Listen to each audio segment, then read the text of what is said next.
বান্দর ছিল চিড়িয়াখানায় থাকতো কয়েক শত বছর আগের কথা, 600-700 বছর আগের কথা। কোন জায়গায় থাকতো? ওই বান্দর 200-300 বছর পর হঠাৎ লক্ষ্য করলো তার পিছন দিয়ে লেজটা নাই, কি নাই? আরো কয়েকশো বছর পর লক্ষ্য করলো তার মেরুদণ্ড সোজা হয়ে যাচ্ছে। আরো কয়েকশো বছর পর লক্ষ্য করলো শুধু মোজগুলো আছে, বাকি সব পশম ধরে গেছে। এখন সে আশেপাশে তাকায় দেখে, আরে আমারও তো মানুষের মতন দেখা যায়। তো ও খাঁচার সামনে যায়, একদিন এক চরম হুঙ্কার ছাড়ছে। কি বলে? I am Jafar Iqbal. কি বলেছে? আরে কথা বলেন না আপনারা, কি বলেছে? এই হুঙ্কার শুই না আপনাকে আপায় আপায়, কে আপনাকে আপায় আপা আপা আপনাকে আপায় ওরে ধৈরাই না আপনার সন্তানের সিলেবাস প্রণয়নের দায়িত্ব দিচ্ছে। তো বান্দরের ছেলে সিলেবাস তো তৈরি ওইটাই করবে যে আমিও আপনিও বান্দরের পথ। এখন ঠিক কর না? আর যখন করেছে তখন চুপ ছিলেন। এই ওলামাদের প্রতিবাদের মুখে সেদিন কুচুকরিরা পিছু হাঁটতে বাধ্য হয়েছিল। কিন্তু আমাদের প্রশ্ন, আক্ষেপের জায়গা, প্রতিবাদ আলেমরা কেন করবে? প্রতিবাদ করার কথা ছিল আপনাদের, কারণ এই ঘোড়ার ডিমের সিলেবাস তো আলেমের সন্তান পড়ে না, পড়বে না। আলেমের সন্তান তো কলা রাসূলুল্লাহ পড়বে। প্রতিবাদ করার কথা আপনাদের, আপনারা প্রতিবাদ তো করেন নাই, বরং বহু পোড়া কপাল এই প্রতিবাদী আলেমদের বিরুদ্ধাচরণ করেছে। বহু পোড়া কপাল এই প্রতিবাদকে রাজনৈতিক বক্তব্য আখ্যা দেওয়ার চেষ্টা করেছে। দোস্ত, সব জায়গায় রাজনীতি চাইবেন না, এটা রাজনীতির ব্যাপার না, এটা আমার ইমানের ব্যাপার, এটা আমার বিশ্বাসের ব্যাপার, এটা আমার আকীদার ব্যাপার, এটা আমার চেতনার ব্যাপার, এটা আমার অস্তিত্বের পরিচয়ের ব্যাপার। ভবিষ্যতে এমন চক্রান্ত আবারও হতে পারে। যদি হয়, আলেম থেকে বিচ্ছিন্ন না হয়ে আলেমের হাতে হাত রেখে, কাঁধে কাঁধ মিলিয়ে, মুষ্টিবদ্ধ হাত উঠে একসাথে উচ্চারণ করতে হবে, বাংলাদেশে নাস্তিকতার চর্চা করতে দেওয়া হবে না।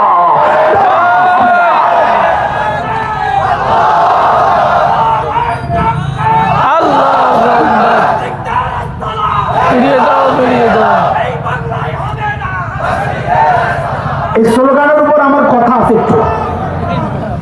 ওই যে আপনারা বলেন নাস্তিকদের আস্তানা ভেঙে দাও, গুড়িয়ে দাও। তা আমার একজন জিজ্ঞেস করছে, হুজুর বাড়িঘর ভেঙে দিলে বেড়ারা থাকবো কই? আমরা এরা এসে জঙ্গল থেকে বান্দরপুর জঙ্গলে চলে যায়। কথা দিয়ে গেছে না? বান্দরের পোলাবেন কেন এসে আমাদের লোকে বাড়িঘর করে থাকতে? মানুষের কাছে বান্দর রাখুন না, তোরা জঙ্গলে যা। কোন জায়গায় যায়? আরে কথা বলে কই? চিল্লা চিল্লি কইরা ভুলে যান নাই তো পিছনের পড়া।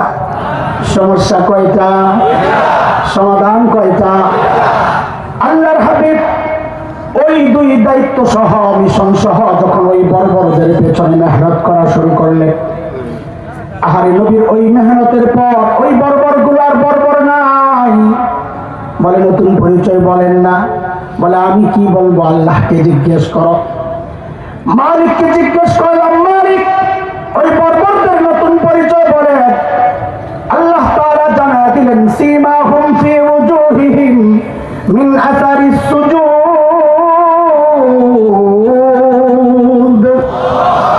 আল্লাহ বলেন ওদের চেহারার মধ্যে সেজদার চিহ্ন পাইবা। বলে সেজদার চিহ্ন তো বাহির দিয়া, তার মানে বাহিরে ফিটফাট, আবার ভেতরে সদরঘাট কিরা? আল্লাহ বলেন না না না, আমার নবীর সাহাবীরা বাহিরও 1 নম্বর, ভেতরও 1 নম্বর। বলে ভেতরে 1 নম্বর আমরা বুঝবো কেমনে? তা আল্লাহ যেন বলেন, তোর বুঝার দরকার কি? তুই যে মুত্তাকি, তোর পাশের মানুষই তো স্বীকার করে না। আমি আপনি যে মুত্তাকি, বউ স্বীকার করে না। আরে পিসাবদের খবর লাগে দেখেন, বউ মরি যায় নাই। কথা বুঝেন নাই? বিশ্বাস কেউটা না হইলো আমারটা শোনে, আমারটা হয়নি আমার কাছে। কি বলে? চিনি। কি বলে? চিনি চিনি। বুজুর্গি দেখেন না আমার সাথে চিনি। এক পিসাবের সাথে বউ বলে খালি লেগেই থাকে, লাগতে লাগতে বুড়া হয়ে গেছে, লাগালাগি ছাড়ে না। একদিন বুড়া পিসাব আসছে বাড়িতে, বউ এক চিৎকার দিছে, আহারে আল্লাহ! পিসাব কই বুড়া খেলে এমন, আহ কি হলো তোমার? আজকে একটা দৃশ্য দেখে আমার কলিজাটা ছিঁড়ে গেছে। কি দৃশ্য দেখছো? বলে দেখছি আজকে আমাদের বাড়ির সামনে দিয়ে এক পীর সাহেব উইরা উইরা যায়। আমার কপালে আল্লাহ কোন পীর মিলাইলো, হয়তো ল্যাংড়াই ল্যাংড়াই হাঁটে। তো পীর সাহেব বলে কি, আরে পোড়া কপাল, আগে মনে করছিলাম তোর দিল নষ্ট, এখন দেখিস চোখ নষ্ট। বলে কেন? খেয়াল করো নাই ওই যে আমি ছিলাম, ওটা কে ছিল? আমি তুলে গেছি। এখন বল কি বলে, আরে পাই তো কই, ডানা একটা ভাঙ্গা খেয়ে। বউ স্বীকার করে তুমি বিশ্বাস। তো আল্লাহর কথার ধরন যেন এমন, তুমি যে মুত্তাকি তোমার পাশের মানুষই তো স্বীকার করে না। আর আমার নবীর সাহাবী মুত্তাকি, আমি আল্লাহ পরীক্ষা নিয়ে দেখেছি, এটা আমি আল্লাহ স্বীকৃতি দিচ্ছি তারা মুত্তাকি। 26 নম্বর পারা সূরাতুল হুজুরাত 3 নম্বর আয়াত, আল্লাহ বলে ইন্নাল্লাযীনা ইয়াগুদ্দুনা আসওয়াতাহুম ইনদা রাসূলিল্লাহ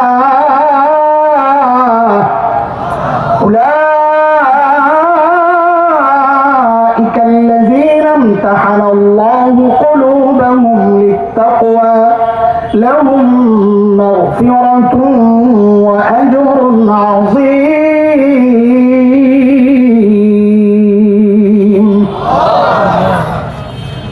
নবীকে জিজ্ঞেস করলাম, ইয়া রাসূলুল্লাহ, এই বর্বরদের নতুন পরিচয় দেন। আল্লাহর হাবিব যা বলে উঠলেন, আমার সাহাবীদেরকে তোরা বর্বর বলিস না, ওরা বর্বর নাই। বলে তো কি নতুন পরিচয়, কি বলে? তো নবী বলেন, খায়রুল কুরুনি করনি, ওরা বর্বর নয়, ওরা এখন মানব ইতিহাসের সর্বশ্রেষ্ঠ মানুষ হয়ে গেছে। খুব খেয়াল করে, যে লাইনে কথা শুরু করছি রাত 2টা বাজবে শেষ করতে। জালেম বলে কি লোক, আমি মরে যাবো রে বেটা, শহীদ হয়ে যাবো।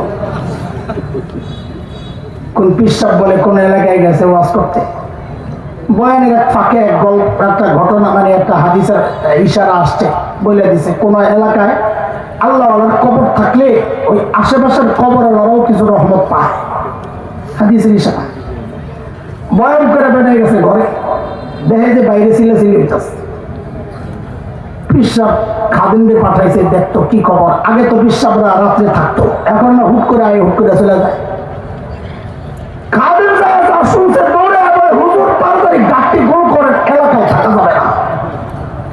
কেন? ওয়াজ করছে না, আল্লাহ কবর থাকলে আশেপাশের কবরওয়ালারা রহমত পায়। পাবলিক আলোচনা করতেছে, আমগো এলাকায় তো কোনো বুজুর্গ নাই, হুজুরে মাইরা কবর দেয়। আমি মইরা যাই, হ্যাঁ সারা বছর জালেম কোথায়। আচ্ছা খেয়াল করে, এই লাইনে চললে সারা রাত শেষ হবে। এই জন্য আমরা আলোচনাকে গুছায় নেই। তার মানে কথা চুরি করবো না, ডরাই অল্প জায়গার মধ্যে বেশি জিনিস ঢুকাইতে হবে, দেখতে দেখতে। বুঝছেন না? বুঝছি বুঝছি। পুরো বয়ানটা শুরু থেকে এই পর্যন্ত যা বলেছি, সামনে যা বলবো ইনশাআল্লাহ 6 কথার বয়ান। বলে সবাই বলে 6 কথার 6 কথা। 6 কথা। সাহাবীদেরকে নিয়ে 3 কথা, আর আমার মতো জাহেলকে নিয়ে 3 কথা। আমি যা বলি আপনার হুবহু তাই বলবেন, জবাব দিবেন না, আমার শব্দগুলি উচ্চারণ করবেন। বলে সাহাবীদেরকে নিয়ে কয় কথা? 3 কথা। বলে ওরা ছিল কি? বলেন বলেন বলেন বলেন, ওরা ছিল কি? বলেন ওরা ছিল কি? ওরা ছিল কি? অবাক হওয়ার মতো একটা ভাব নিয়ে বলেন, হইল কি? হইল কি? আবার আবার ওরা ছিল কি? ওরা ছিল কি? হইল কি? হইল কি? মাঝখানে ঢুকলো কি? মাঝখানে ঢুকলো কি? বুঝে বুঝে বলেন তো বলতে মজা লাগবে। এবার ব্যাখ্যা শোনেন, তাহলে আবার বললেন ওরা ছিল কি? ছিল মানব ইতিহাসের সবচেয়ে খারাপ মানুষ। হইল কি? সবচেয়ে ভালো মানুষ। আশ্চর্য কথা, সবচাইতে খারাপ মানুষ সবচাইতে ভালো মানুষ কি করে হয়? কে ঢুকলো মাঝখানে? কিসের ছোঁয়া এই পরিবর্তন? তো বলে মাঝখানে ঢুকছে কোরআন আর সুন্নাহ। আল্লাহ কি ঢুকছে? মানে নববী শিক্ষা, নববী দীক্ষা, কোরআনের শিক্ষা, নবীর আদর্শের তাল। এইবার আবার বলে ওরা ছিল কি? হইল কি? হইল কি? মাঝখানে ঢুকলো কি? মাঝখানে ঢুকলো কি? ওই যে আমার ওস্তাদ বলে গেছে, সেরা মানুষ বানিয়ে দিয়েছে আল্লাহ তাআলা। কি কারণে? ওই যে নবীর শিক্ষা আর আদর্শ দিয়া হুজুর সাহেব বলছেন না, এগুলা ওটা দিয়ে ঘুরাইতেছি আর কি। এই তিন কথায় একটা প্রত্যাবার আউট গিট্টু লাগান, একটু পরে আবার খুলতে হবে, হালকা রেখা দেন। ঠিক আছে। এবার আমার মতো জাহিলকে নিয়ে তিন কথা দেখে। সাহাবায়ে কেরাম যেই বর্বরতায় জড়িত ছিল, যেই অপরাধ এবং যে সমস্ত খারাপ কাজে জড়িত ছিল, এই সব কাজে আমরা খালি জড়িত না, তার চেয়ে আরো বেশি মাত্রায় জড়িত। কথা ঠিক? সাহাবায়ে কেরাম যে কোরআন ধরে সর্বশ্রেষ্ঠ মানুষ হয়ে গেলে, আমরা সেই কোরআনকে ছাড়লাম, অপরাধগুলো ধরলাম, কোরআনকে। এটা আমাদের জন্য গর্ব না আফসোস? আফসোস। তাহলে আমাদের তিন কথা মিলাইয়া বলেন আমার সাথে, ধরলাম কি, ধরলাম কি, আফসোসের একটা সুরাই না বলবেন, ছাড়লাম কি, ছাড়লাম আবার কি, ধরলাম কি, ধরলাম কি, ছাড়লাম কি। ছাড়লাম কি। মুনাজাতের মতো এমন হাত ওঠা, মুনাজাতের মতো। এবার কপালে জোরে মারেন আর বলেন আরে করলাম কি। আরে করলাম কি। এই মিঠা মিঠা হারে চলবে না, আমি ফেরত দিলাম। কলিজার থেকে বের করতে হবে। আপনি কতটা কষ্ট পাইছেন কোরআনের জিন্দেগি ছাইরা, আপনার আওয়াজ থেকে সেটা প্রকাশ পেতে হবে। বলেন ঠিক করে, ধরলাম কি, ধরলাম কি, ছাড়লাম কি, ছাড়লাম কি, আরে করলাম কি। আরে করলাম কি। কয় কথা হয়েছে? তিন কথা ওই তিন কথার এদিকে আরেকটা প্যাকেট বানান, গিট্টু লাগান, লাগাইছি। ভালো করে গিট্টু লাগান, খুলতে দেরি হবে বা খুলতে পারি কিনা সন্দেহ আছে। লাগান বাগান, দিচ্ছেন গিট্টু রাখেন। ওই পাশের প্যাকেটটা খুলে, কয় কথা আছে? তিন কথা। কাদেরকে নিয়ে? কি সাহাবাদের তিন কে- কথা? ওরা ছিল কি, ছিল কি, হইল কি, হইল কি, মাঝখানে ঢুকলো কে। চলেন একটু দেখে আসি, ছিল কি আর হইল কি। ছিল কি আমাদের বলা হয়ে গেছে, এক পয়সার জন্য যারা মানুষ খুন করত, মূর্তি পূজা যেন মিস না হয়, শহরের সাথে করে মূর্তি নিয়ে যেত। সামাজিক কারণে বাবা নিজের সন্তানকে জীবন্ত দাফন করত। এই হচ্ছে ছিল। সেই মানুষগুলোই কোরআনী শিক্ষা পায়া নবীর আদর্শ ধারণ করে, লালন করে, প্র্যাকটিস করে, সেই মানুষগুলোই হইল কি। এইবার দেখেন, আমি একদম সাহাবীর ছোট্ট একটা গল্প আপনাদের সামনে পেশ করতে চাই, হইল কির উপর। আল্লাহর নবীর এক সাহাবী ছিলেন হযরত সাঈদ ইবনে আমির আল-জুমাহি রাদিয়াল্লাহু আনহু। দেখেন, গাল গল্প সময় আর টাইম লস করার সময় আমাদের হাতে নেই। আরবের এক বিখ্যাত কিতাব, গোটা আরবে সমাদৃত, সাহাবীদেরকে নিয়ে লেখা, সুওয়ারুম মিন হায়াতিস সাহাবা। এটা প্রথম ঘটনা, এই কিতাবের প্রথম ঘটনাই আপনাদেরকে শোনাচ্ছি। হযরত সাঈদ ইসলাম কবুল করছেন একটু দেরিতে, হিজরতের বেশ পর। দেরিতে ইসলাম কবুল করলে কি হবে? ঈমান ছিল বড় পাক্কা। কতটা পাক্কা একটা ছোট্ট গল্প শুনলেই বুঝবেন। বলেন, হযরত ওমর নরম ছিলেন না গরম? গরম। কেমন গরম? সেই গরম। নবী বলেছেন, সাংঘাতিক গরমের উদাহরণ হলো নবী বলেছেন সাল্লাল্লাহু আলাইহি সাল্লাম যে ওমর যেই রাস্তায় চলে শয়তান ভয়ে আর ওই রাস্তায় থাকে না। ঠিক। সেই ওমর যখন খলিফা, হযরত সাঈদ আয়েশা একদিন বলছে, ওমর আল্লাহ দায়িত্ব দিয়েছেন, ঠিকঠাক মতো আদায় করেন, নাইলে কিন্তু খবর আছে। বাপরে বাপ, কলিজায় সাহস কত!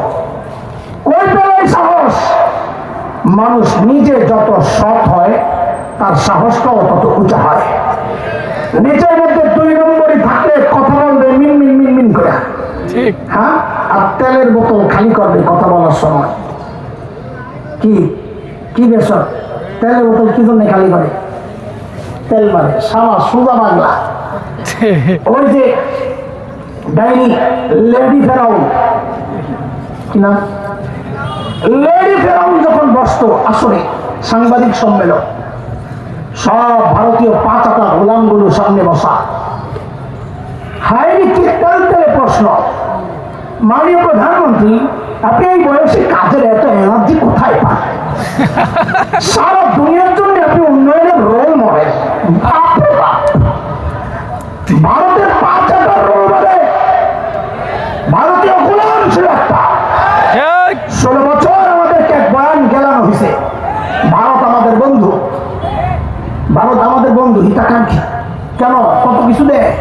কি দেয়? ফালতু। পেঁয়াজ দেয়, চিনি দেয়, আলু দেয়, তারপরে গরু দেয়, আরো কত কিছু দেয়। আমি শব্দটা বলতে পারবো না, তুই যেটা কইছ চুপচাপ থাকবে না, কথা দিস। 5ই আগস্ট বাংলার দামাল ছেলেরা বাংলাদেশ থেকে মাখন যাওয়ার পাইপটা যখন কাইটা দিল, এখন সব দেওয়া বন্ধ করে এক দেওয়া চালু করে দিছে। এখন শুধু হুমকি দেয়, হুমকি দেয়, হুমকি দেয়। খালি করে বাংলাদেশ থাকবে না। কয়দিন দেখছি একটাই খুব লাভ হয়েছে, পেজ দেবো না, বাংলাদেশদেরকে পেজ দেবো না। আমি বলি দিস না, আমাদের আপাই শিখাই গেছে পেজ ছাড়াও তরকারি রান্না করা যায়। হ্যাঁ, মিষ্টি কুমড়া দিয়ে বেগুনি বানানো যায়। কথা কও, কথা কও, আরে কথা কও না, লাগবে না তোকে পেজ।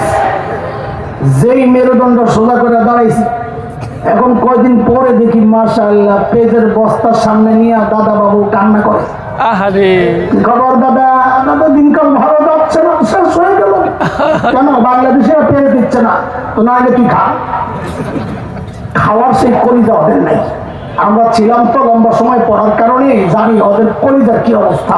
শুকাইতে শুকাইতে হাতি হয়ে গেছে, কান জুসের শেষ। আমরা তো চা ফেরত দিছি, বইরা দিছি। বাড়িতে বেড়াইতে গেলে মাটির ছোট্ট ছোট্ট 110 কাপ আছে, ওই কাপে চা দিলে তাও আদা, কদ্দুর আদা কাপ, চিকন আঙ্গুলের মতো একটা টোস্ট দিবে। দিতেই পারে, মানুষের সামর্থ্যের ব্যাপার যা আছে। কিন্তু বিষয়টা না, বিষয় হলো কি, এই একটা ছোট্ট বিস্কুট আর একটু চা দিয়ে কি বলবে জানে? দাদা পুরোটা কিন্তু খেয়ে নিয়ে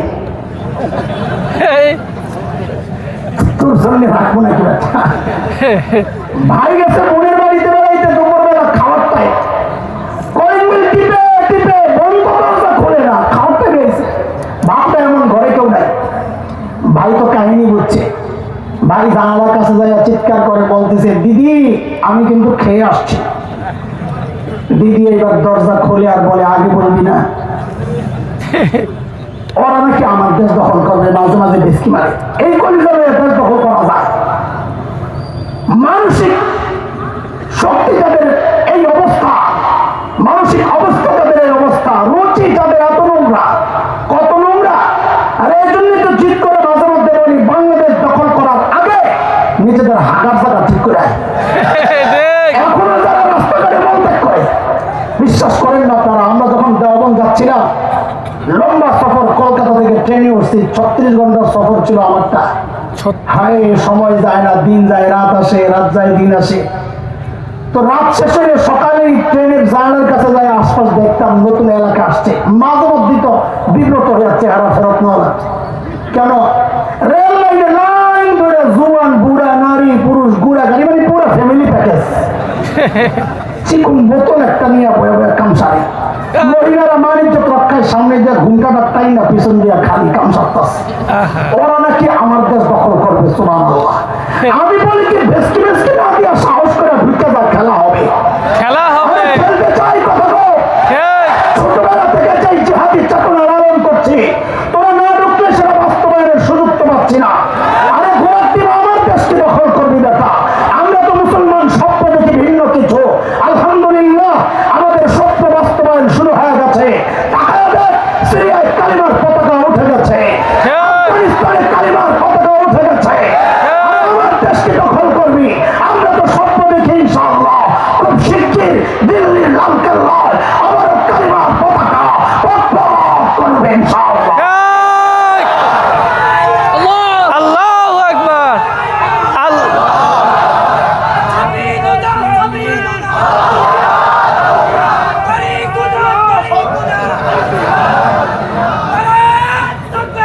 আল্লাহু আকবার।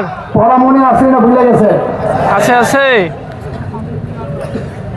হযরত ওমরের কাছে যায় যখন সাঈদ বলতেছেন, ওমর ঠিকঠাক মতো কাম চালায়, আমি খবর আছে। ওমর তো ওমর, এই যুগের শাসক হইলে কি বলতো? আরে ওর তো তেল ভালোই হয়েছে, ওরে আয়না করে ঢুকা, কথা ঠিক। কিন্তু তিনি তো ওমর, তিনি তো নবী যার সম্পর্কে বলেছেন, দারাল হাক্কু হাইসু দারা, ওমর যেদিকে যায় হক তার পেছনে পেছনে যায়। মানে ওমর হকপন্থী না, বরং হক ঠিক। আল্লাহু আকবার। আল্লাহু আকবার। সাইয়েদনা ওমর চিন্তা করছেন, আরে এই লোক আমার দরকার। জোর করে ধরে সিরিয়ার এক শহর হিমস, সেই হিমসের গভর্নর বানায়া পাঠায় দিয়েছে। সামনের কথাগুলো বুঝার জন্য এই দুইটা কথা একটু বুঝে নেন, তাহলে বুঝা সহজ হবে। দুনিয়ার সিস্টেম হচ্ছে, যে এলাকার মানুষ যত ধনী হয় ওই এলাকার জনপ্রতিনিধিরা ওই রকম ধনী হন, এলাকার প্রভাব। আজকের দুনিয়ায় Bangkok, Singapore, Thailand, Dubai, Abu Dhabi, Karachi, Bombay, আমাদের চিটাগাং যেমন বাণিজ্যিক শহর, ওই সময়ে গোটা দুনিয়ার বাণিজ্যিক শহর ছিল সিরিয়া। এবার বুঝে শুনে আপনারাই আমাকে জবাব দেন, সেই সিরিয়ার এক শহর হিমস, হিমসের গভর্নর ধনী হওয়ার কথা না গরিব হওয়ার কথা? কেমন ধনী? আমি যেভাবে বলি ওইটাই বলেন, তো আপনাদের বলতে সহজ হবে, আমারও আগাইতে সহজ হবে। বলেন সময়ের সেরা ধনী। সময়ের সেরা ধনী। বলেন সময়ের সেরা ধনী। আল্লাহর নবীর সাহাবীর কথা শোনাচ্ছি, ছিল কি এটা মাথায় রাখতে হবে, যারা এক পয়সার জন্য মানুষ খুন করত। সেই মানুষগুলো নবী শিক্ষায় দীক্ষায় পরিবর্তিত জীবনটা একটু দেখেন। হিমস থেকে এক দল আসছে হযরত ওমরের সাথে সাক্ষাৎ করার জন্য। তাদের অর্থনৈতিক কিছু সমস্যা চলছিল মন্দা। হযরত ওমর তাদের কথাবার্তা শোনার পর বললেন, তোমরা একটা কাজ করো, হিমসের গরিবদের একটা লিস্ট দাও, আমি বাইতুল মাল থেকে ওদের জন্য কিছু বরাদ্দ দিয়ে দিই। হিমসের লোকেরা সুযোগ পেয়ে লিস্ট একটা করছেন লম্বা, নিয়ে হযরত ওমরের হাতে জমা দিছে। ফুকারা ও হিমস, হিমসের গরিবদের লিস্ট। সাইয়েদনা ওমর লিস্টটা হাতে নিয়ে অবাক হয়ে তাকায় আছে। কেন? হযরত ওমর দেখেন যে ওই লিস্টের শুরুর দিকেই হিমসের গভর্নর সাঈদ ইবনে আমির আল জুমাহির নাম। আল্লাহু আকবার। সাইয়েদনা ওমর জানতে চাইলেন, আমি এরকম ফাঁকে এরকম কি ব্যাপার, তোমাদের গভর্নর বুঝি গরিব মানুষ? হিমসের লোকেরা জবাব দিলেন, বালা আমি রুনা আফকরুনা, আমাদের গভর্নর শুধু গরিব না, হিমসের মধ্যে সবচাইতে গরিব। হযরত ওমর এই কথা শুনে এত খুশি হয়েছে, সাথে সাথে 1000 স্বর্ণ মুদ্রা প্যাকেট করে দূত মারফত পাঠায় দিয়েছেন, যাও আমার পক্ষ থেকে আমার সাইদকে হাদিয়া দিয়ে আসো। সুবহানাল্লাহ। কত? 1000। 1000 স্বর্ণ মুদ্রা বুঝেন হিসাব? হানাফি মাযহাব মতে এক মুদ্রা কত হয়? 3.2 গ্রাম। সেই হিসাবে 1000 মানে 450 ভরি, প্রায় কত? 450। বর্তমান মূল্য হিসাবে 5 কোটি টাকার উপরে। ওরে বাবা। এই বিশাল অঙ্কের হাদিয়া নিয়ে যখন ওনার সামনে পেশ করা হয়েছে, এই কাদের কথা শোনাচ্ছি, ছিল কি এক পয়সার জন্য যারা মানুষ খুন করতো, এটা মাথায় রাখা লাগবে।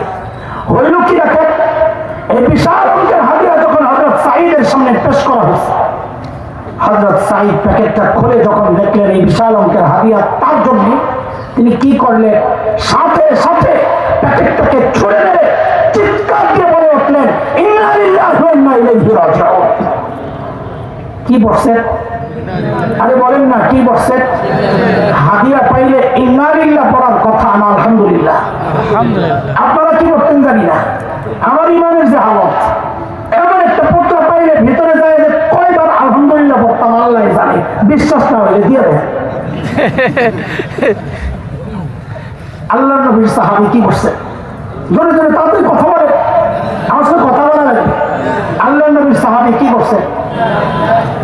এমন ভাবে ইন্নালিল্লাহ পড়ছেন, বউ তো ভেতর থেকে ভয় পায় গেছে। আহারে, মদিনা থেকে দূত আসছে, না জানি কোন দুঃসংবাদ নিয়ে আসছে, আল্লাহ জানে। সাথে সাথে জানতে চাইলেন, আকুতিলা উমর ইবনুল খাত্তাব, কি ব্যাপার, সাইয়েদনা ওমর বুঝি শহীদ হয়ে গেছেন? এইভাবে ইন্নালিল্লাহ কেন পড়লেন? হযরত সাঈদ বলেন, না না, ঘটনা তা না, বরং তার চেয়েও মারাত্মক। আবারও জানতে চাইলেন, আকুতিলাল মুসলিমুনা ফি মারিকা, তাইলে কি কোনো যুদ্ধে মুসলমান ব্যাপকভাবে শহীদ হয়ে গেল কিনা? হযরত সাঈদ বলেন, না না, ঘটনা তাও না, তার চেয়েও মারাত্মক। বউ কয়, শাস্তে তাইলে এর চেয়ে মারাত্মক মানে কি? আমার জামাইয়ের কল্যাণীতেই বাড়াইছে। আরে বলেন না তাড়াতাড়ি, কি সমস্যা? আল্লাহু আকবার। কি জবাব দিলেন হযরত সাঈদ! কেন ইন্নালিল্লাহ বলছে? তিনি বলেন কি উদখিলাত আলাইয়া দুনিয়া লিতুফসিদা আখিরাতি। আরে আমার ঘরে দুনিয়া ঢুকায় দেওয়া হয়েছে আমার আখিরাতকে বরবাদ করার জন্য। আল্লাহু আকবার। আরে ছিল কি হইল কি?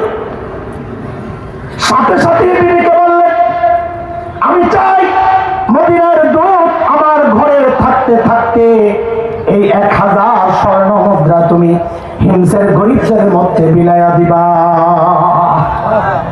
কি বুঝলেন? শাসক যদি দিনদার ইমানদার হয় তো নিজের বরাদ্দের টাকাটাও জনগণকে দিয়ে দেয়। আর শাসকের মধ্যে যদি দিন না থাকে, ইমান না থাকে, তো জনগণের বরাদ্দের টাকা মাইরা বিদেশ যায় বাড়ি বানায়। বলেন ঠিক কিনা? এর জন্য সময় এসেছে আগামীতে ইসলাম যাদের মধ্যে নয় তাদের সাথে আমাদের নির্বাচনী কোনো সম্পর্ক থাকবে না। কথা বলে যে কোনো ইমানদার কোরআনওয়ালা দাঁড়ায় যাবে, সকল মতভেদ ভুলে একসাথে তাকে আগায় দিতে হবে ইনশাআল্লাহ। আগামীর বাংলাদেশ ইসলামের বাংলাদেশ। একজন বলেছেন বাংলাদেশের বড় নেতা, আপনাদের খুব কাছে প্রিয়জন, আমার সাথে আমার দলের সাথে শরিয়া আইনের কোনো সম্পর্ক নাই। আমি বলি মগা, তোমার সম্পর্ক থাকা না থাকায় কিচ্ছু যা আসে না, বাংলাদেশের শরিয়া আইন কায়েম হবেই হবে ইনশাআল্লাহ। কোরআন প্রেমীরা জেগেছে। জুলাই আগস্টের বিপ্লব আমাদেরকে নতুন করে জীবন দিয়েছে। আপনারা বলবেন হুজুর জুলাই আগস্টের বিপ্লব তো ইসলামের বিপ্লব ছিল না। আমরা বলি ছিল না ঠিক, কিন্তু আমরা এটাকে ইসলামী বিপ্লবের জন্য সুবহে সাদিক মনে করছি। ইসলামী বিপ্লবের লাল সূর্য ইনশাআল্লাহ খুব শিগগির এই বাংলাদেশে উদিত হবে ইনশাআল্লাহ। কেন এতটুকু ভরসা আস্থা নিয়ে কেন বলছি? যে দেশে দুনিয়ার স্বার্থের জন্য আবু সাঈদরা 2 হাত প্রসারিত করে পুলিশের নয়ের সামনে নিজেদেরকে পেশ করতে পারে, এই দেশে আমরা বিশ্বাস করি ইসলামের জন্য, স্বাধীনতা সার্বভৌমত্বের জন্য লাখো কোটি তৌহিদি জনতা নিজের জীবন দিতে প্রস্তুত হয়ে যাবে ইনশাআল্লাহ। কথা বলেন, পারবেন তো ইনশাআল্লাহ? এই জন্য আমরা একটু ভয় পাই না যখন হুমকি পাই। এদেশের তৌহিদি জনতার ইমানের উপর আমাদের আস্থা আছে, ভরসা আছে, কারণ আমরা শাইখুল হিন্দের রুহানি সন্তান। যিনি বলেছিলেন এই দেহ থেকে কল্লা আলাদা করা যাবে, সিনা থেকে ইমান ছিনায় নিতে পারবা না। আমরা তাদের সন্তান, আমরা রক্ত দিতে জানি, কথা কও যুবক, আমরা জীবন দিতে জানি। আমাদের ইতিহাস সোনালী ইতিহাস। আমরা অনুরোধ করবো বাংলাদেশ নিয়ে কোন রকমের কটু চিন্তা করার আগে নিজেদের ইতিহাস পড়ে আসো। আমার পূর্বপুরুষের ইতিহাস পড়ে আসো। আমার পূর্বপুরুষের ইতিহাস হচ্ছে ওলামায়ে দেওবন্দের রক্ত যখন এই জমিন স্পর্শ করেছিল, ব্রিটিশ লাল কুত্তারা পালাতে বাধ্য হয়েছে। ওলামায়ে দেওবন্দের রক্ত যখন আফগানিস্তানের জমিন স্পর্শ করেছে, রাশিয়ার শেখ ভল্লুকেরা পালাতে বাধ্য হয়েছে। যদি এই জমিন যদি রক্তে রঞ্জিত হয়, আল্লাহর কসম এই প্রজন্ম নতুন ইতিহাস তৈরি করবে। পূর্ব ইতিহাস ছিল পালাতে পেরেছিল। আল্লাহর কসম আমার দেশ যদি এবার আক্রান্ত হয়, আর কেউ পালাতে দেওয়া হবে না। আল্লাহু আকবার, আল্লাহু আকবার।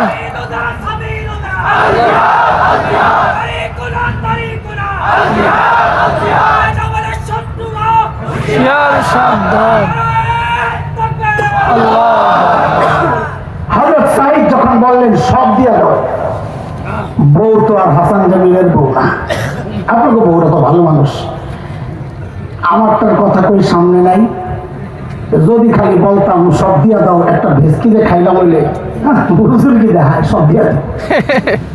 বেশি পিড়াপিড়ি করলে মতো 2 ভাগ করে,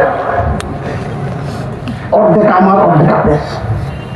আমার তো থাক ঘরের কামে লাগাই, আপনার তো আল্লাহ রাস্তায় দিয়া দেন, অনেক সব।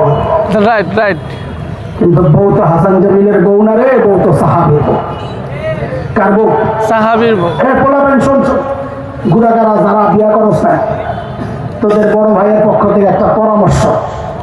অনেক পোলাবেন আছে, দাদা ইমাম সাহেব তো পানি করার লেগাই, হুজুর আমার কে জানি আটকায় রাখছে, বিয়া করি বউ পাই না, তাবিজ দিয়া বলে আটকায় রাখছে। তা আমি বলি কি বউ করতে পাবি, সমস্যা গোড়ায় তুই নিজে 2 নম্বর আর বউ তালাশ করে রাবিয়া বসিয়া, এটা কি সম্ভব? আল্লাহ কি জালেম রে তোর মতো 2 নম্বরের কাছে রাবিয়া বসিয়া মেয়েটারে পাঠাইয়া ওরে ঠকাবেন? এই জন্য একটা পড়া মুখস্থ কর, বিয়ার সময় কাজে লাগবে। বল আমার সাথে যারা বিয়া করস নাই, জেসকার লগে তেসকা, জোরে বল। বেহায়ার গোষ্ঠী আবার হাসে, জেসকার লগে তেসকা। আমার কথা না রে, কোরআন সূরা নূরে আসছে। আল্লাহ বলে আল খাবিসাতু লিল খাবিসিনা ওয়াল খাবিসুনা লিল খাবিসাত والطيبات للطيبين والطيبون للطيبات أولئك مبرؤون مما يقولون لهم مغفرة ورزق كريم। আল্লাহু আকবার। আয়াতের সংক্ষেপ তরজমা যদি এই করি, জেসকার লগে তেসকা, একেবারে খারাপ হইব নাকি ভাই? না, ঠিক আছে না? ইনশাআল্লাহ ঠিক আছে। আল্লাহর নবীর সাহাবী যেমন বহুত এরকম বলার সাথে সাথে নিয়ে সাবধান করে। আরে আল্লাহ বাটার যে কইও না গুণ হইব। হায় আল্লাহ, দুধ এই স্বামী স্ত্রীর কারবার দেখা অবাক, খারে কই আসলাম, এরা মানুষ না ফেরেশতা? দ্রুত ফেরত গেছেন মদিনায়। হযরত ওমরকে যা শুনাইছেন, ওমর শুনে এত খুশি, সাথে সাথে বললেন, এই কাফেলা রেডি কর, আমার সাইদকে দেখতে পাবো। আল্লাহু আকবার। এই এটা এই জমানা না যে কাছাকাছি আসি চট করে ঢুকে যান। বুঝে টুঝে না নাকি বলা ভাই? সামরা তো মোটাই কেমন লাগবো, চট করে বলে ঢুকে যাবো। তা আমি বলি কি, চট করে না ঢুকা, চট পইলা ঢুকা। কারণ এইবার পাইলে বলাবেন কালামানিকের মতো পিঠা কলা পাতা হয়ে রাখবো কিন্তু। হ্যাঁ, কথা কর। হ্যাঁ, এখন হযরত ওমর প্রস্তুতি নেওয়ার ব্যাপার ছিল। এত দূরের সফর, 400 কিলোর উপরে মদিনা থেকে।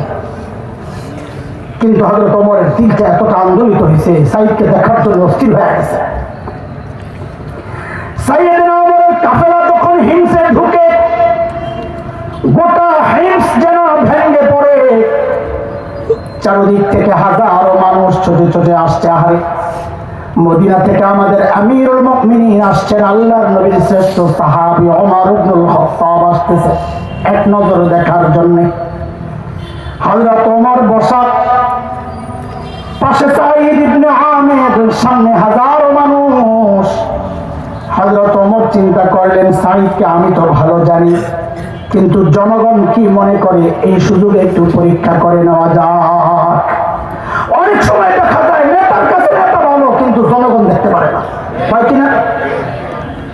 সাইয়েদনা ওমর ডাক দিয়ে জানতে চাইলেন, এই হিংসার মানুষ, তোমাদের গভর্নরের বিরুদ্ধে কারো কোনো অভিযোগ আছে কিনা? থাকলে দাঁড়াও। আহা, কি জমানা গেছে!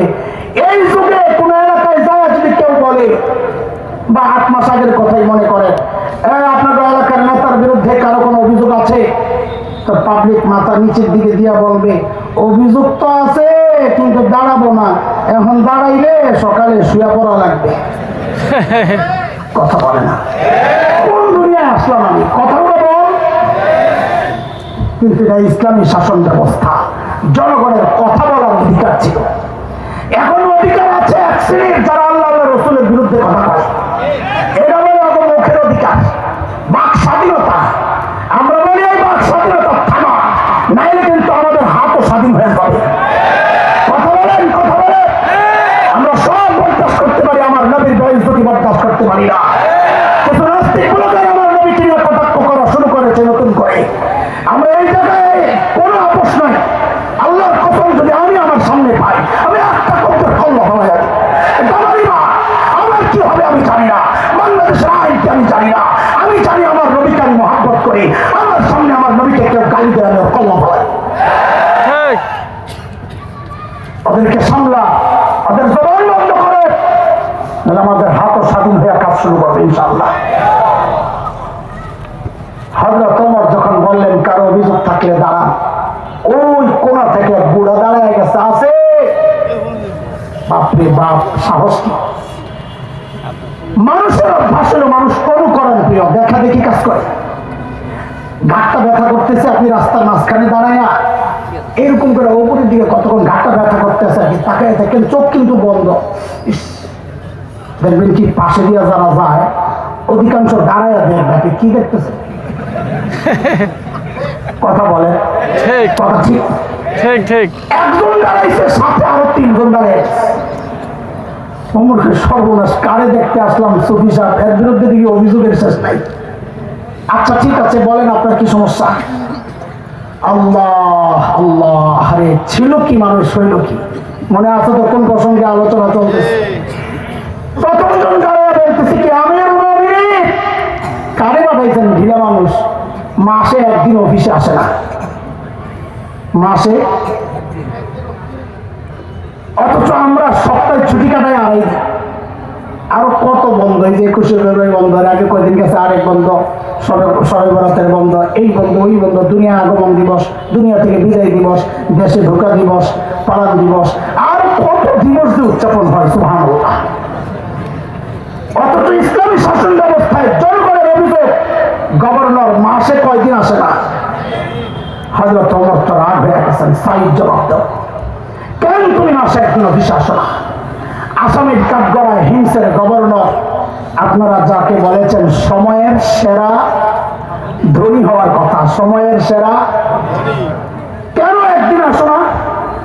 বলে আমিরুল মুমিনিন, এই যে আমার গায়ে 2 টুকরা কাপড় দেখতেছে, একটা লুঙ্গির মতো করে পরা, আরেকটা চাদরের মতো করে জড়ানো, আমিরুল মুমিনিন আমার না এই 2 টুকরা কাপড় ছাড়া আর কোন কাপড় নাই। বলে মাসে অফিসের দিন কেন আসো না?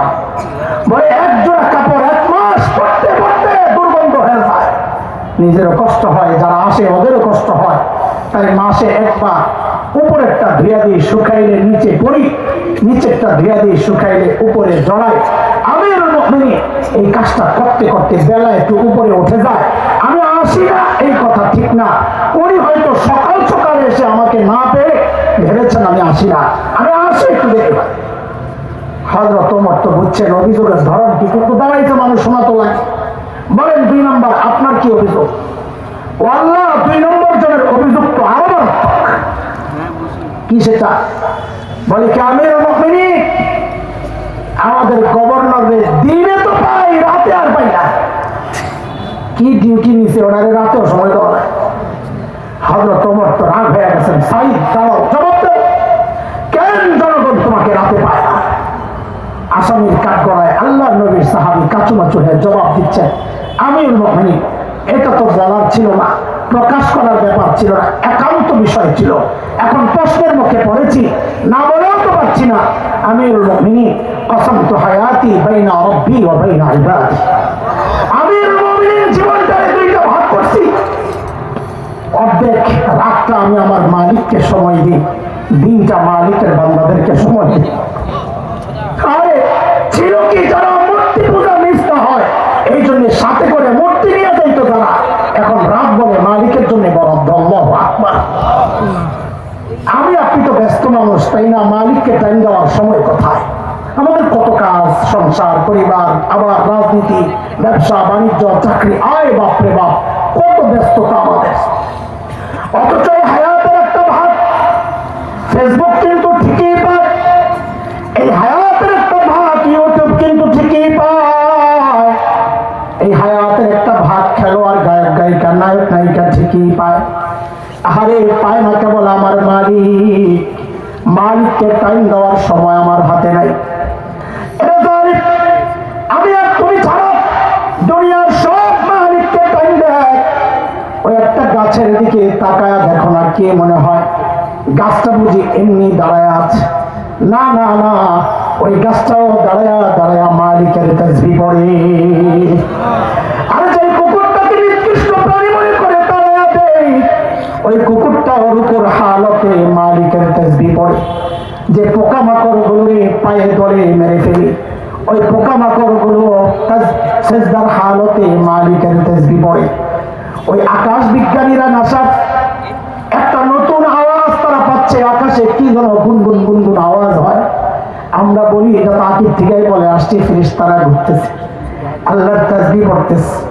দুনিয়ার সবাই মালিককে টাইম দেয়, শুধু দেই না আমি আর তুমি, কারণ আমরা ব্যস্ত, মালিক টাইম দেওয়ার সময় আমাদের নাই। এ দোস্ত, কসম খায় বলি, সময় একদিন আসবে, করার থাকবে না কিচ্ছু। বাম হাতে আমল নামা নিয়ে খালি চিৎকার করবো আর কানবো আর বলবো, ইয়া লাইতানি কদ্দামতু লিহায়াতি। আরে সময় মতো যদি একটু পুঁজি বানায় আসতাম, তাইলে আজকে আর এই বিপদে পড়া লাগে না।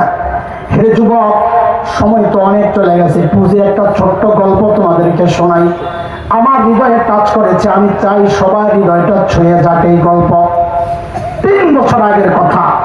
আমার মাদ্রাসার এক ওস্তাদ একদিন আমার অফিসে আমারে বলে কি, ভাই আপনাকে একটা ভিডিও দেখে আসে। কি ভিডিও? তো দেখি যে আরবের কোন এক আরব দেশের এক টেলিভিশনের প্রোগ্রাম, সাক্ষাৎকার, ইন্টারভিউ, একজনের প্রশ্ন করে জবাব দেয়। ইন্টারভিউ নেওয়া হচ্ছে একটা ছোট্ট বাচ্চা। বাচ্চাটার বয়স বড় জোর 13-14 হবে। এই যুবক, যুবক কান খুলে শোন, দিল খুলে শোন, বাচ্চাটার বয়স 13-14 হবে বড় জোর। বাচ্চাটা অন্ধ। অন্ধ মানে চোখ একদম ভিতরে গর্তের মতো দাবান, আমরা আরবিতে বলি যাকে ব্যাপক আই। উপস্থাপক বাচ্চাটাকে জিজ্ঞেস করছে, আচ্ছা তোমার যে চোখের নিয়ামত নাই, তুমি কি আল্লাহর কাছে এই নিয়ামত ফেরত চাও? বাচ্চাটা ভাবলেশীল জবাব দিয়ে দিল যে না, আমি এই নিয়ামত ফেরত চাই না। আমি তো অবাক হয়ে গেছি, কি রে বোকা নাকি, এই নিয়ামত ফেরত চাই না মানে কি? তো বুঝলাম, আরে বয়স্ক, এই নিয়ামতের মর্যাদা এখনো বুঝে নাই।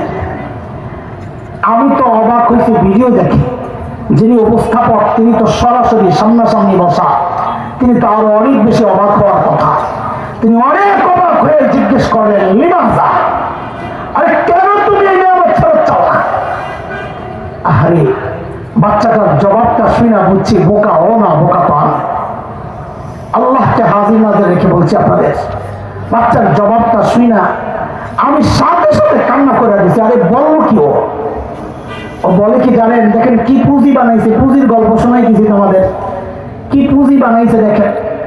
ওকে যখন জিজ্ঞেস করা হলো তুমি কে নিয়ামত ফেরত চাও, বলে চাই না। বলে কেন চাও না? বলে কাজে লাগাবো জায়গা মতো। বলে কোথায়? বলে হাসরের মাঠে যখন হিসাব শুরু হয়ে যাবে, একে একে যখন ডাক পড়বে, যখন আমার সিরিয়াল আসবে। আর এই ছোট্ট বাচ্চার কি সিরিয়াল, কিন্তু তার চিন্তাটা কত পরিষ্কার পবিত্র। বলে যখন আমার সিরিয়াল আসবে, আসর হিসাব নিয়া, আমি দুনিয়ায় নিয়ামতের জন্য চাই নাই, সেদিন যেন আমি আমার মালিকের সামনে নত জানু হয়ে বলতে পারি, ও আমার মালিক, ও আমার মালিক, দুনিয়ায় তো আমার এই নিয়ামতটা দেওয়া নাই, ও মালিক এই উসিলায় আজকে আমার আযাবটা একটু কমায় দেওয়া যায় না মালিক। আমি কাঁদতেছিলাম। ঠিক উল্টা চিন্তা করে, যাহারে ঠিক উল্টা প্রশ্নটাই যদি আমার মালিক আমারে করে, আমি যখন হিসাব দিতে আমার মালিকের সামনে দাঁড়াবো, তখন আমার মালিক যদি আমাকে জিজ্ঞেস করে, হে হাসান জানি, তোকে তো এই চোখের নিয়ামতটা দিছিলাম, তুই তো ভোগ করছস, এখন আযাবটা একটু বাড়ায় দিল, তো আমি কি জবাব দিব? তোকে তো জবানের নিয়ামত দিছিলাম, তুই তো ভোগ করছস, এখন আযাবটা একটু বাড়ায়।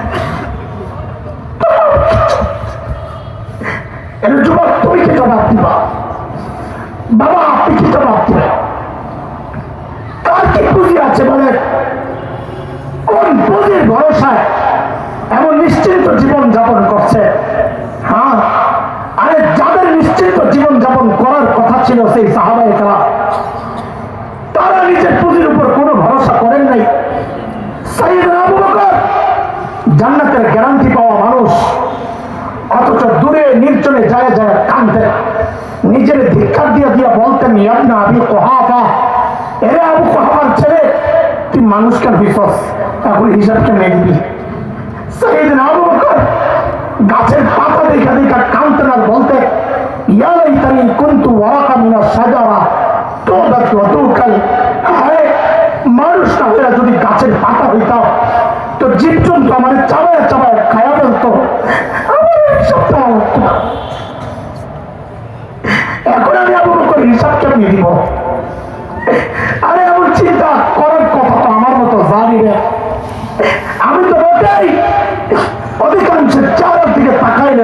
না, মানুষটার আখিরাতের কোনো চিন্তা আছে কেন রে ভাই? আরে আবু বকররা তো জান্নাতের গ্যারান্টি পাওয়া, আমাকে আপনাকে কে গ্যারান্টি দিল যে আমাদের মৃত্যুর যন্ত্রণা হবে না? আমাকে আপনাকে কে গ্যারান্টি দিল যে আমাদের কবরের আযাব হবে না?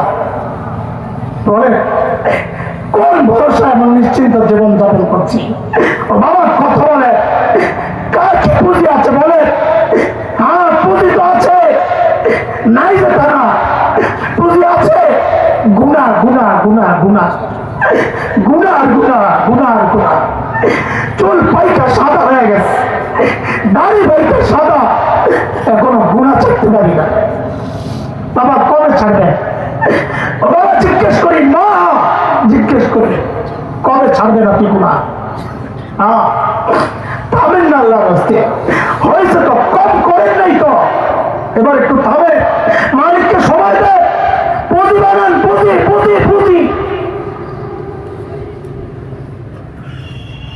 হে যুবক, তোদের এমনটা ভাবার কোনো কারণ নাই যে এখনো তো যুবক, বুড়া হবো, চুলদারি পাকবে, সেই পর্যন্ত অনেক লম্বা টাইম পুঁজি বানায় নিব না রে বাপ না। কত বাবাকে দেখছি সন্তানের লাশ কাঁদে নিয়ে যাইতেছে, কার কখন রাত চলে আস। আরে কে জানে এই মজলিসে এমন কেউ থাকতে পারে যার খবর নাই, ও নিশ্চিন্তে বসে আছে এখানে, সে জানেও না তার কাপড়ের কাপড়টা চলে আসছে দোকানে। কে জানে কালকে খবর পাইতে পারে বয়ান করে গেল মাওলানা হাসান জামিল তো দুনিয়ায় নাই, চলে গেছে। কোন ভরসা এমন নিশ্চিন্ত জীবন যাপন করছে? হ্যাঁ হে যুবক, আমি দুর্বল মানুষ, ছোট মানুষ, গলার দিক থেকে দুর্বল, এলেমের দিক থেকে দুর্বল, আমলের দিক থেকে দুর্বল। আমি মনে কি আসছে ভালো করে বোঝানোর ক্ষমতা আমার নাই। শেষ একটা চেষ্টা আমি করে দেখতে পারি যদি তোরা চাস।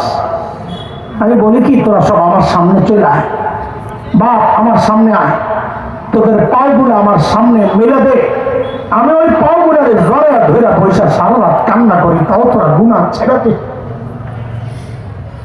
বাবা, গুনাহ ছেড়ে দে। আরে গুনাহওয়ালা চোখগুলা নিয়ে মালিকের সামনে কেমনে দাঁড়াবো? এই গুনাহওয়ালা কান নিয়ে মালিকের সামনে কেমনে দাঁড়াবো? বলে 24 নম্বর পারার সূরা হামিম সিজদা 20, 21, 22 নম্বর আয়াত একটু দেখেন কোরআনের তাফসীর। একদিন আল্লাহর আদালতে চোখ, কান, চামড়া আমার বিরুদ্ধে সাক্ষী দিবে আল্লাহর কাছে। সূরা ইয়াসিনে দেখেন এই হাত, এই পা আমার বিরুদ্ধে সাক্ষী দিবে। এখন রেগুলারে কাজে লাগায় লাগায় গুনাহ করতেছি করতেছি করতেছি। আল্লাহর রাস্তে গুনাহ ছেড়ে দিই, আল্লাহর রাস্তে গুনাহ ছেড়ে দিই। আল্লাহ আমাদের জিন্দগির সমস্ত গুনাহ খাতা মাফ করে দেয়। আমরা কথা অনেক দূর চলে গেছি, চলে আবার একটু পেছনে যাই। অল্প সময় আমি শেষ করবো ইনশাআল্লাহ, পেরেশান হয়ে না, আমি ফিনিশিং এ চলে যাব। শেষ কথাগুলো না শুনে আমরা যাবো না, এটা অনুরোধ আমাদের। ওই যে হযরত সাঈদের গল্প শোনাচ্ছিলাম,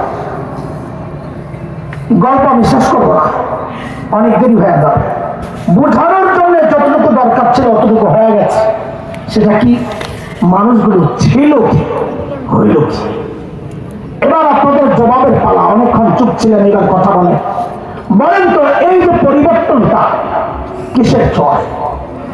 সবাই জোরে বলেন, সবাই বলেন, চিৎকার করে বলেন, কিসের ছোঁয়ায়? কোরআন এবং নবী শিক্ষা, নবী দীক্ষা, এই দুই জিনিস। ওই যে সমস্যা ছিল দুইটা, ওই দুই সমাধান। আপনাদেরকে জিজ্ঞেস করি, যে কোরআন ধরে, সুন্নাহ ধরে বর্বর আরবরা সর্বশ্রেষ্ঠ মানুষ হয়েছিল, আমাদের জন্য কপাল বড় মন্দ। আল্লাহ ওই কোরআন আসমানে উঠাইয়া নিয়ে গেছেন, তাই না? কথা বলেন তাড়াতাড়ি। আছে? কথা বলেন, আছে? ও পুরান হয়ে গেছে। কথা বলেন, পাওয়ার কমে গেছে আগের মতোই। তাহলে আপনাদের কাছে জানতে চাই, যে কোরআন ধরে বর্বর আরবরা সর্বশ্রেষ্ঠ মানুষ হয়ে গেছে, ওই কোরআন ধরে কি আমরা সর্বশ্রেষ্ঠ মানুষ হতে পারি না? পারি। তাইলে আমাদের কি করা উচিত? ওই যে হুজুর বলে গেছেন শেষ কথা, আলেমদের সঙ্গে থেকে কোরআন সুন্নাহকে আঁকড়ে ধরে নিজেদের জীবনের সবচেয়ে ভয়ঙ্কর যে দিক, মূর্খতা, আর চারিত্রিক অবগত, এই দুই ভয়ঙ্কর দিক ঠেকাইতে হইলে দুনিয়ার কোনো তন্ত্রে মন্ত্রে কাজ হবে না। রাস্তা একটাই, নবী আলাইহিস সালাম যে দুই সমাধান দিয়ে ওই বর্বর আরবদেরকে মানব ইতিহাসে সর্বশ্রেষ্ঠ হযরত বলেছেন আদম থেকে নবী, নবী থেকে কিয়ামত। আমি বললাম মানব ইতিহাসে সর্বশ্রেষ্ঠ মানুষ বানাইছেন যেই দুই সমাধান দিয়ে, ওই দুই সমাধান ছাড়া এই সমাজ পরিবর্তনের কোনো সুযোগ নাই, কোনো সম্ভাবনা নাই। এই সমাজ পরিবর্তন করতে হলে বর্বর আরবদেরকে আল্লাহর নবী যেই সমাধান দিয়ে ঠিক করেছেন, এই সমাজ পরিবর্তনের রাস্তা একটাই, সেটা হচ্ছে হক্কানি উলামায়ে কেরাম যেই শিক্ষা দীক্ষা দেয় ওইটাই গ্রহণ করতে হবে ইনশাআল্লাহ। কথা বলেন ঠিক আছে ইনশাআল্লাহ? এই জন্যে জিহাদ হোক, রাজনীতি হোক, তাবলীগ হোক, মাদ্রাসা শিক্ষা যা আছে সব কিছুতে আমরা ওলামাদের সাথে সাথে থাকবো ইনশাআল্লাহ। ওলামাদের হাত ছাড়বো না ইনশাআল্লাহ। এই যে ওলামারা দিনাজপুর কওমি মাদ্রাসা ঐক্য পরিষদ আজকে আপনাদেরকে আহ্বান করেছে, আমরা ছোট ভাই তারা আমাদেরকে বলেছেন হুকুমের মতো মনে করে এসেছি। আপনারা কি ঠকেছে? এই মজলিস থেকে ঠকেছে? তাইলে ভবিষ্যতে ওলামাদের সাথে আমরা থাকবো এবং আমরা চাইবো এমন মজলিস আরো হোক এবং মাদ্রাসাগুলো আপনাদের সন্তান দিয়ে ভরে যাক, এটা আমাদের চাওয়া। আল্লাহ আপনাদেরকে কবুল করে, এই ঐক্য পরিষদকে আল্লাহ কবুল করে, তাদের মাধ্যমে আরো অনেক বেশি খিদমত আল্লাহ কবুল করে, আপনাদেরকেও সহযোগী হিসাবে পাশে থাকার তৌফিক আল্লাহ দান করে। আমিন আমিন। ওয়া আখিরু দাওয়ানা আলহামদুলিল্লাহি রাব্বিল আলামিন। সুবহানাকাল্লাহুম্মা বিহামদিক আশহাদু আল্লা ইলাহা ইল্লা আনতা আস্তাগফিরুকা ওয়া